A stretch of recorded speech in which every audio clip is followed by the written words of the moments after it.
Saya belajar tuan-tuan, banyak baca. Daripada situ saya buat kesimpulan. Okey, saya nak bekerja 10 tahun je. Saya nak bekerja, nak cari duit 10 tahun je. Nak kerja cari duit sampai saya tak perlu bekerja. Nak cari duit sampai tak perlu kerja cari duit. Maksudnya saya kira berapa banyak duit yang saya kena ada supaya saya tak perlu bekerja dah lepas 10 tahun. Okey.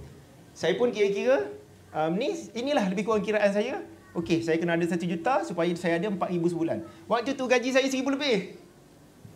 So, orang yang gaji 1,000 lebih, cita-cita dapat 4,000 tak kerja, besar lah kan? Kalau tak kerja dapat 1,000 lebih pun dah besar kan? Ini dapat double, lebih daripada double, 2 kali ganda, tapi tak payah kerja. Besar lah. Jadi membina 1 juta waktu tu besar lah bagi saya. Okey. Lepas tu letak cita-cita ni, akhir sekali tercapai tahun yang ke-11. Kerja, kumpul duit.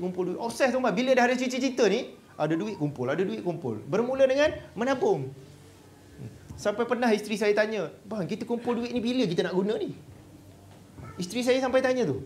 Sebab saya kerja makan gaji. Okey, gaji saya adalah untuk hidup bulan-bulan je. Gaji untuk hidup bulan-bulan. Untuk saving, adalah sebahagian daripada gaji tu saving. Gaji 1,000 lebih tu kan. Saya buat bisnes. Untung 100 simpan. 100-200 simpan. Untung sikit je tuan, tak banyak. Tapi obses menabung. Simpan.